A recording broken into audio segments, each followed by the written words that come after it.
कल्पना कीजिए, आज सुबह जब दुनिया सोकर उठी और रात को जब तक वापस सोने जाएगी ना, तब तक इस दुनिया में 2 नए लोग अरबपति बन चुके होंगे। सुनने में बिल्कुल किसी साइंस फिक्शन फिल्म जैसा लगता है। बिल्कुल, मतलब ये कोई मजाक या भविष्य की कहानी नहीं है।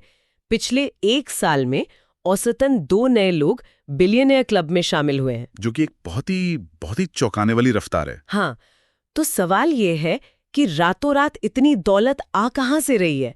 मतलब अचानक से ऐसा क्या बदल गया? और इसी सवाल का जवाब आज के हमारे सोर्स मटेरियल में छिपा है, जो है Hurun global rich list 2026। Right. अगर हम इसे सिर्फ ऊपर से देखें ना, तो ये बस अमीरों की एक डायरेक्टरी लग सकती है। लेकिन जब हम इसके डेटा को डिकोड करते हैं, तो ये साफ दिखता है कि आज के समय में दुनिया में संपत्ति बन कैसे रही है। कि असली पैसा बह किस तरफ रहा है। बिल्कुल, ग्लोबल इकोनॉमी का पूरा फ्लो समझ आता है इससे। तो आज के इस डीप डाइव का हमारा मिशन भी यही है। श्रोताओं के लिए मैं एक कॉन्टेक्स्ट सेट कर देती हूँ। इस नई रिपोर्ट के मुताबिक दुनिया में अब कुल 4020 अरबपति हो गए हैं। 4020 मानव इतिहास में ये अब तक का सबसे बड़ा आंकड़ा है ना? मतलब सिर्फ पिछले 1 साल के अंदर ही 578 नए नाम इस लिस्ट में जुड़े हैं। 578। अब जो कि लगभग वही हर दिन 2 से थोड़ा कम या आसपास। ये ऐसा है जैसे कोई अरबपति बनाने वाली फैक्ट्री चल रही हो, जहां हर 24 घंटे में 2 लोग बाहर निकलते हैं और उनके बैंक खाते में अरबों डॉलर पड़े होते हैं। सही एनालॉजी है। तो मेरा सबसे पहला सवाल यही है, इतनी भयानक रफ्तार के पीछे का इंजन क्या है? कौन चला रहा है इस फैक्ट्री को? इस फैक्ट्री का जो सबसे बड़ा इंजन है ना, वो है आर्टिफिशियल इंटेलिजेंस, यानी एआई। एआई, फिर से एआई। हाँ, इस रिपोर्ट का सबसे बड़ा टेकअवे यही है कि एआई ने तकनीकी दुनिया में एक नया गोल्ड रश ला दिया है।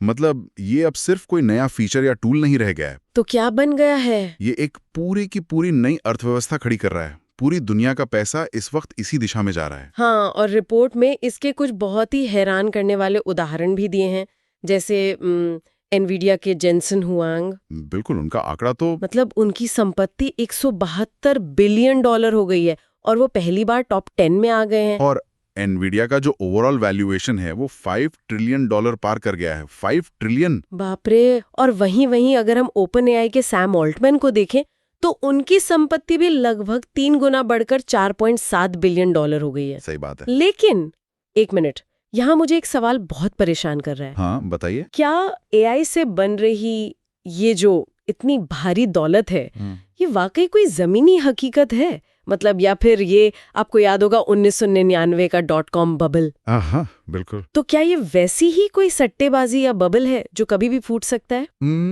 देखिए, इससे अभी बबल कहना थोड़ी जल्दबाजी होगी। अच्छा, क्यों? क्योंकि अगर हम .com क्रैश के समय की बात करें, तो उस वक्त कंपनियां सिर्फ वेबसाइट पर आने वाले लोगों की संख्या बेच रही थी। मतलब जिसे हम आईबॉल्स कहते हैं। हाँ, कि कितने लोग वेबसाइट देख रहे हैं। राइट। उनका कोई ठोस रेवेन्यू मॉडल नहीं था, बस हवा में बातें हो रही थी। लेकिन जब हम एनवीडिया या ओपनएआई की बात करते हैं ना, तो यहाँ कहानी बिल्कुल अलग है। वो कैसे? इसे समझने के लिए हमें वैल्यूएशन और कैश के बीच का फर्क समझना होगा। देखिए, जेनसन हुआंग के बैंक खाते में $172 बिलियन कैश नहीं पड़ा है। वो उनकी कंपनी के शेयर्स की कीमत है। बिल्कुल। और ये कीमत इसलिए बढ़ रही है क्योंकि दुनिया भर की कंपनियां, चाहे वो हेल्थ केयर हो, फिनेंस हो या ऑटोमोबाइल हो, सब एआई को अपना रही हैं। उन्हें इसकी वाकई जरूरत है। मतलब ये सिर्फ हवाई बातें नहीं है, लोग वाकई में इस तकनीक के लिए भारी कीमत चुका रहे हैं। हाँ, और एक बहुत ही दिलचस्प एनालॉजी है इसकी। जब 1850 के दशक में अमेरिका में असली गोल्ड रश आया था ना, जब लोग सोना खोजने कैलिफोर्निया जा रहे थे। हाँ, वही। तो पता है सबसे ज्यादा पैसा किसने कमाया था? सोना खोजने वालों ने नहीं। तो किसने? सबसे ज्यादा दौलत उन लोगों ने बनाई थी जो सोना खोजने वालों को कुदाल, फावड़े और टेंट बेच रहे थे। अरे वाह, ये तो बहुत ही शानदार नजरिया है ना? और आज के इस एआई गोल्ड रश में एनवीडिया वही कुदाल और फावड़े बेच रहा है। मतलब उनके चिप्स। एग्जैक्टली। उनके ग्राफिक्स प्रोसेसिंग यूनिट्स यानी जीपीयू चिप्स। ये वो बुनियादी ढांचा है जिसके बिना कोई भी एआई मॉडल ट्रेन ही नहीं हो सकता। पूरी दुनिया उनसे ये हार्डवेयर खरीदने के लिए लाइन में खड़ी है। तो जेनसन हुआंग बेसिकली आज के सबसे बड़े डिजिटल हार्डवेयर सप्लायर बन गए हैं। एकदम सही। तो अगर एआई ये नया इंफ्रास्ट्रक्चर है, तो इस पूरी लिस्ट के सबसे ऊपर कौन बैठा है? मतलब टॉप पर कौन है? जब हम टॉप 10 की तरफ मुड़ते हैं तो वहाँ एक पुराना ही नाम एक बार फिर नंबर 1 पर है। Elon Musk. बिल्कुल, एलन मस्क। मतलब पिछले 6 सालों में ये 5वीं बार है जब मस्क दुनिया के सबसे अमीर इंसान बने हैं और उनकी संपत्ति 89% बढ़कर $792 बिलियन हो गई है। 792 बिलियन। हाँ, ये एक ऐसा आंकड़ा है जिसे दिमाग में प्रोसेस करना भी मुश्किल लगता है मुझे तो। बिल्कुल, और मस्क का इस टॉप पर होना ना एक अलग ही ट्रेंड की तरफ इशारा करता है। वो क्या? देखिए, जहां एक तरफ एआई कंपनियां सिर्फ सॉफ्टवेयर और चिप्स पर खेल रही हैं, वहीं बाजार मस्क की कंपनियों जैसे स्पेसएक्स और टेस्ला को इसलिए इतना ऊंचा वैल्यूएशन दे रहा है क्योंकि वो तकनीक को भौतिक दुनिया के साथ जोड़ रहे हैं, फिजिकल स्पेस के साथ। हाँ, चाहे वो अंतरिक्ष में रॉकेट भेजना हो या फिर सड़कों पर ऑटोनॉमस यानी बिना ड्राइवर वाली गाड़ियां दौड़ाना हो। मस्क सिर्फ कोड नहीं लिख रहे हैं, वो ट्रांसपोर्टेशन और स्पेस एक्सप्लोरेशन का पूरा इंफ्रास्ट्रक्चर ही बदल रहे हैं। बिल्कुल सही। और अगर हम मस्क के अलावा टॉप 5 की पूरी बनावट को देखें तो ये किसी लिस्ट से ज्यादा मुझे एक टेक मोनोपोली लगती है। एक तकनीकी एकाधिकार का लीडर बोर्ड। हाँ, मतलब मस्क के साथ जेफ बेजोस हैं, फिर अल्फाबेट के लैरी पेज, ऑरेकल के लैरी एलिसन और सेर्जे ब्रिन। यहाँ कोई ऑयल टाइकून या रिटेल किंग तो नजर ही नहीं आ रहा है। नहीं, बिल्कुल नहीं। ये पूरी की पूरी टॉप 5 लिस्ट सिर्फ डेटा, ई कॉमर्स और क्लाउड कंप्यूटिंग के इर्द गिर्द घूम रही है। और यही सबसे अहम बात है समझने वाली। इन कंपनियों के पास ना ऐसी चीजों का कंट्रोल है जो आज की अर्थव्यवस्था की जीवन रेखा है, लाइफलाइन। हाँ, लैरी एलिसन या लैरी पेज का टॉप 5 में होना ये बताता है कि आज के समय में जिसके पास क्लाउड सर्वर और डेटा को प्रोसेस करने की ताकत है, वही असली किंग मेकर है। मतलब अगर मैं कोई नया एआई स्टार्टअप खोलना चाहूं तो मुझे भी इन्हीं के पास जाना पड़ेगा? बिल्कुल। आप चाहे कोई भी नया आइडिया ले आएं, आपको अपना डेटा स्टोर करने और प्रोसेस करने के लिए Amazon AWS, गूगल क्लाउड या ओरेकल के पास ही जाना होगा। अरे हाँ, इसके बिना तो काम ही नहीं चलेगा। उन्होंने एक ऐसा मॉट या खाई बना ली है अपने आसपास जिसे पार करना किसी भी नई कंपनी के लिए लगभग असंभव है। ये सच में बहुत डरावना और दिलचस्प दोनों है। और पता है, इसी टेक लीडर बोर्ड में कुछ दिलचस्प उथल-पुथल भी हुई हैं इस बार। हाँ, जैसे मार्क जुकरबर्ग की पोजीशन। राइट, उनकी संपत्ति तो बड़ी है, लेकिन फिर भी वे तीसरे से खिसककर 6ठे स्थान पर आ गए हैं। क्योंकि बाकी लोग उनसे भी ज्यादा तेजी से आगे बढ़ गए, है ना? लेकिन जो सबसे बड़ी खबर मुझे लगी वो ये है कि बिल गेट्स पिछले 15 सालों में पहली बार टॉप 10 से बाहर हो गए हैं। हाँ, ये एक बहुत बड़ा शिफ्ट है। लेकिन उनका पैसा डूबा नहीं है, बल्कि उन्होंने अपनी फाउंडेशन को $20 बिलियन का महादान किया है एक ही बार में। और गेट्स का ये टॉप 10 से बाहर जाना ना दौलत के एक बिल्कुल अलग पहलू को दर्शाता है। मतलब परोपकार वाला पहलू। हाँ, एक समय आता है जब संपत्ति को बस इकट्ठा करने से ज्यादा महत्वपूर्ण उसे समाज में वापस निवेश करना हो जाता है। बिल्कुल। $20 बिलियन को एक झटके में ऐसे दे देना ये दिखाता है कि दौलत का इस्तेमाल सिर्फ किसी लिस्ट में ऊपर चढ़ने के लिए नहीं होता। इसका इस्तेमाल ग्लोबल हेल्थ और क्लाइमेट चेंज जैसी जो वाकई बड़ी समस्याएं हैं उन्हें सुलझाने के लिए भी किया जा सकता है। ये एक बहुत ही पॉजिटिव साइड है। लेकिन गेट्स के इस कदम से अगर हम थोड़ी देर के लिए नजर हटाएं और इस पूरी लिस्ट के एक डार्क साइड यानी एक अंधेरे पक्ष की बात करें, असमानता या वेल्थ गैप की तरफ। हाँ, रिपोर्ट का एक हिस्सा सच में चौंकाने वाला है। इस साल दुनिया भर में जितनी भी नई दौलत बनी है ना, उसमें से सिर्फ टॉप 10 लोगों ने ही अपनी संपत्ति में $755 बिलियन जोड़े हैं। 755 बिलियन सिर्फ 10 लोगों ने। सोचिए, दुनिया भर में लाखों लोग दिन रात काम कर रहे हैं, हजारों नई कंपनियां खुल रही हैं, लेकिन उस पूरी नई दौलत का लगभग 20% हिस्सा सिर्फ 10 लोगों के पास चला गया है। ये गैप वाकई बहुत बड़ा है। ये तो ऐसा है जैसे एक विशाल पिज्जा है और उसका सबसे बड़ा और स्वादिष्ट 20% हिस्सा सिर्फ 10 लोग खा रहे हैं और बाकी की पूरी दुनिया उन बचे हुए टुकड़ों में से अपना हिस्सा ढूंढ रही है। बहुत ही सटीक एनालॉजी है पिज्जा वाली। लेकिन इसे समझने के लिए ना हमें दौलत को पिज्जा के टुकड़ों की तरह नहीं बल्कि गुरुत्वाकर्षण या ग्रेविटी की तरह देखना चाहिए। ग्रेविटी की तरह? वो कैसे? देखिए, आधुनिक अर्थव्यवस्था में दौलत बिल्कुल ग्रेविटी की तरह काम करती है। अच्छा।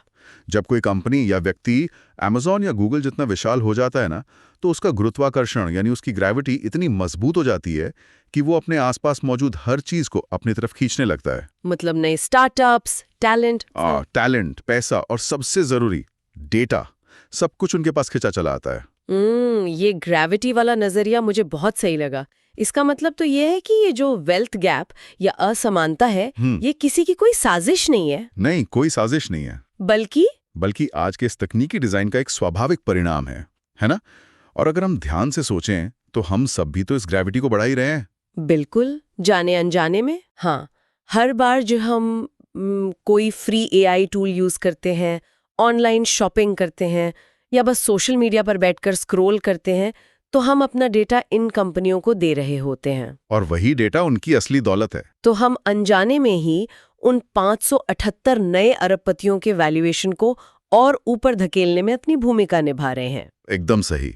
इसे ही अर्थशास्त्र की भाषा में नेटवर्क इफेक्ट कहते हैं। Network effect? हाँ, मतलब जितने ज्यादा लोग किसी प्लेटफॉर्म का इस्तेमाल करते हैं, वो प्लेटफॉर्म उतना ही ज्यादा ताकतवर और वैल्यूएबल हो जाता है। जैसे व्हाट्सएप या इंस्टाग्राम? बिल्कुल।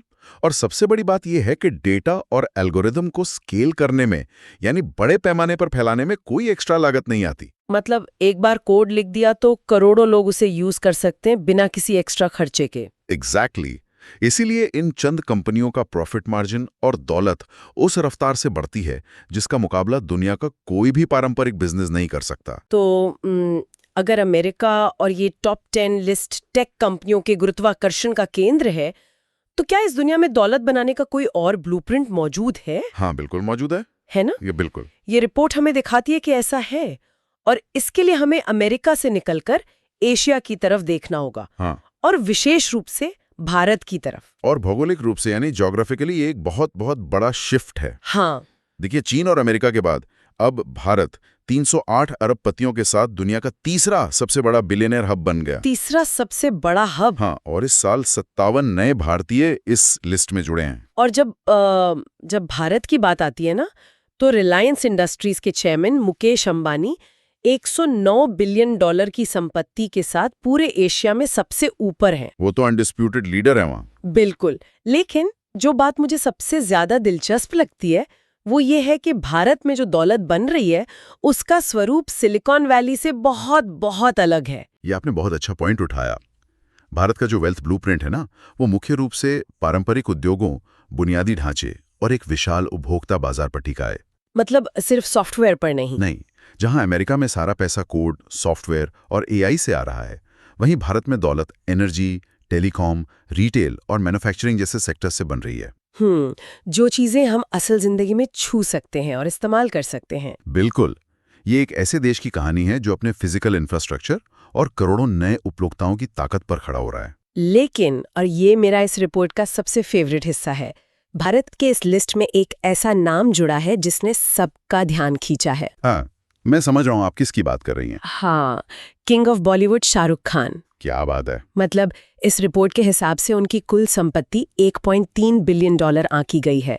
अब यहाँ एक सवाल उठना तो लाजमी है कि फिल्मों से इतना पैसा कैसे? हाँ, एक एक्टर चाहे वो कितना भी बड़ा सुपरस्टार क्यों ना हो, सिर्फ फिल्मों में एक्टिंग करके 1.3 बिलियन डॉलर कैसे कमा सकता है? तो इसका सीधा सा जवाब ये है कि वो सिर्फ फिल्मों से ये पैसा नहीं कमा रहे हैं। शाहरुख खान की ये जो एंट्री है ना इस लिस्ट में, ये इस बात का परफेक्ट उदाहरण है कि सेलिब्रिटी वेल्थ अब कैसे काम करती है और पिछले एक दशक में इसमें क्या बड़ा बदलाव आया है। मतलब अब वो सिर्फ ब्रांड एम्बेसडर नहीं रहे। बिल्कुल नहीं। आज के समय में एक सफल सेलिब्रिटी सिर्फ एक चेहरा या ब्रांड एम्बेसडर नहीं होता, वो खुद में एक इंस्टीट्यूशन, एक कॉर्पोरेट साम्राज्य बन जाता है। तो अगर हम शाहरुख के पोर्टफोलियो को डिकोड करें तो रेड चिलीज एंटरटेनमेंट एक बहुत बड़ा हिस्सा है उसका। हाँ, रेड चिलीज। और ये सिर्फ एक फिल्म प्रोडक्शन हाउस नहीं है, बल्कि भारत की सबसे बड़ी वीएफएक्स कंपनियों में से एक है, जो हॉलीवुड तक के प्रोजेक्ट्स हैंडल करती है। राइट। यानी फिर से हम वहीं आ गए, तकनीक और इंफ्रास्ट्रक्चर पर। बिल्कुल। लेकिन मैं आपको बता दूं, सबसे बड़ा गेम चेंजर रेड चिलीज भी नहीं है। अच्छा, तो क्या है? उनके अरबपति बनने के पीछे का जो मुख्य कारण है वो है इंडियन प्रीमियर लीग, यानी आईपीएल की टीम कोलकाता नाइट राइडर्स या केकेआर। एक मिनट, एक क्रिकेट टीम का मालिक होना इतना बड़ा बिजनेस कैसे बन गया कि वो एक इंसान को बिलियनर लिस्ट में ले आए? इसे स्पोर्ट्स फ्रेंचाइजी इकोनॉमिक्स कहते हैं। वो कैसे काम करता है? आप इसे ऐसे समझिए, दुनिया में सिर्फ कुछ ही ऐसी चीजें हैं जिनकी सप्लाई बिल्कुल फिक्स है। आईपीएल में केवल 10 टीमें हैं। आप रातों रात कोई नई टीम खड़ी करके इस लीग का हिस्सा नहीं बन सकते, है ना? हाँ, एंट्री बैरियर बहुत हाई है। बिल्कुल। तो इस सीमित सप्लाई और करोड़ों क्रिकेट फैंस की वजह से इन टीमों के जो ब्रॉडकास्टिंग राइट्स हैं, यानी टीवी और डिजिटल पर मैच दिखाने के जो अधिकार होते हैं, हाँ, वो अधिकार आजकल आसमान छू रहे हैं। आज के समय में स्पोर्ट्स टीमों का वैल्यूएशन किसी सफल टेक स्टार्टअप की तरह एक्सपोनेंशियल ग्रोथ दिखा रहा है। तो शाहरुख खान सिर्फ एक कलाकार नहीं है, उन्होंने अपनी स्टार पावर का इस्तेमाल करके एक ऐसा पोर्टफोलियो खड़ा कर लिया है जिसमें मीडिया राइट्स, स्पोर्ट्स और तकनीक सब शामिल है। सही कहा। उन्होंने खुद को एक एंटरटेनर से एक पूंजीपति या कैपिटलिस्ट में बदल लिया है। ये बहुत ही कमाल का ट्रांजिशन है। और यही पैटर्न हमें ग्लोबली भी देखने को मिल रहा है। ऐसा नहीं है कि ये सिर्फ भारत में हो रहा है। और कहाँ? चाहे वो हॉलीवुड सिंगर रियाना का कॉस्मेटिक ब्रांड फेंटी ब्यूटी हो, या फिर माइकल जॉर्डन की अपनी बास्केटबॉल टीम की ओनरशिप हो। अरे हाँ, वो लोग भी तो अरबपति हैं। बिल्कुल। मशहूर हस्तियों ने अब ये समझ लिया है कि असली दौलत सिर्फ कैमरे के सामने खड़े होकर कोई सैलरी या फीस लेने में नहीं है। तो किस में है? असली दौलत उस एसेट या बिजनेस का मालिक होने में है जो आपके सोते समय भी आपके लिए पैसा बना रहा हो। वाह, ये एक बहुत ही शानदार नजरिया है। मतलब आज हमने इस पूरी हुरुन ग्लोबल रिच लिस्ट 2026 को सच में बहुत गहराई से समझा है। बिल्कुल, काफी सारे पहलुओं पर बात हुई। हमने शुरुआत की थी इस चौंकाने वाले आंकड़े से कि हर दिन 2 नए अरबपति बन रहे हैं। हाँ। फिर हमने देखा कि कैसे एआई के हार्डवेयर सप्लायर्स जैसे एनवीडिया के जेनसन हुआंग इस नए गोल्ड रश में सबसे ज्यादा फायदा उठा रहे हैं। और हमने इस बात पर भी चर्चा की कि कैसे टॉप 10 की जो सूची है वो पूरी तरह से टेक मोनोपोली का रूप ले चुकी है। राइट। मतलब मस्क के फिजिकल टेक से लेकर लैरी पेज के क्लाउड एम्पायर तक दौलत अब डेटा और एल्गोरिथम की उसी ग्रेविटी के इर्द गिर्द सिमट रही है जिसकी हमने बात की थी। बिल्कुल। और आखिर में हमने ये भी देखा कि टेक वर्चस्व के समानांतर भारत एक अलग ही कहानी लिख रहा है। हाँ, जो कि बहुत रिफ्रेशिंग है। जहां एक तरफ मुकेश अंबानी जैसे दिग्गज पारंपरिक उद्योगों को स्केल कर रहे हैं, वहीं शाहरुख खान जैसे सितारे स्पोर्ट्स और एंटरटेनमेंट को मिलाकर खुद को एक $1 बिलियन संस्था में तब्दील कर रहे हैं। तो अगर मैं इसे सम अप करूं, कुल मिलाकर दौलत अब पुश्तैनी जमीन या गड़े हुए खजानों से नहीं आ रही है। नहीं, आज की जो वेल्थ है वो इनोवेशन, नेटवर्क इफेक्ट्स और भविष्य की जरूरतों को पहले से भांपकर उस पर कब्जा करने का नतीजा है। एकदम सही बात है। और आज के इस डीप डाइव को खत्म करने से पहले मैं अपने सभी श्रोताओं के लिए एक विचार छोड़ना चाहता हूँ। हाँ? कौन सा विचार? ये विचार इस रिपोर्ट में कहीं लिखा तो नहीं है, लेकिन इस पूरी चर्चा के बाद मेरे दिमाग से जा नहीं रहा है। बताइए। देखिए, आज हमने देखा कि एआई इंसानों को, कंपनियों के संस्थापकों को रातों रात अरबपति बना रहा है। इंसान एआई बना रहे हैं और उससे पैसा कमा रहे हैं। बिल्कुल यही हो रहा है अभी। लेकिन तकनीक जिस बेतहाशा रफ्तार से आगे बढ़ रही है, जरा सोचिए, भविष्य में एक ऐसा समय आ सकता है जब एआई खुद अपना कोड लिखेगा, खुद ही दुनिया भर के बाजारों का विश्लेषण करेगा और बिना किसी इंसान की मदद के अपने व्यापारिक फैसले भी लेगा। ये एक बहुत ही गहरी संभावना है। तो क्या ऐसा हो सकता है कि अब से 10 या 20 साल बाद जब हम किसी ऐसी ही ग्लोबल रिच लिस्ट पर चर्चा कर रहे हों, तो उस लिस्ट में सबसे ऊपर किसी इंसान का नाम हो ही ना? एक मिनट, आपका मतलब है कि कोई मशीन सबसे अमीर होगी? हाँ। क्या ये संभव है कि भविष्य की सबसे अमीर इकाई एक ऑटोनॉमस यानी पूरी तरह से स्वतंत्र एआई एल्गोरिदम बन जाए? बाप रे! एक ऐसा कोड जिसके पास अपनी खुद की संपत्ति हो, जो दुनिया के संसाधनों को कंट्रोल करता हो और जो इंसानों को अपनी कमाई का सिर्फ एक छोटा सा हिस्सा दे रहा हो। ये ख्याल जितना डरावना है उतना ही सच होने के करीब भी लगता है ना? वो दौलत जिसे हमने कभी सोने की ईंटों के रूप में देखा था, वो भविष्य में सर्वर पर दौड़ते हुए एक अदृश्य कोड में बदल सकती है। बिल्कुल बदल सकती है। तो आज के इस गहरे विश्लेषण में हमारे साथ जुड़ने के लिए आप सभी का बहुत बहुत धन्यवाद। अगली बार जब आप दुनिया के सबसे अमीर लोगों के बारे में पढ़ें, तो उम्मीद है आप सिर्फ उनके नंबर नहीं, बल्कि उस दौलत के पीछे छिपे डिजाइन और उस ग्रेविटी को भी देखेंगे।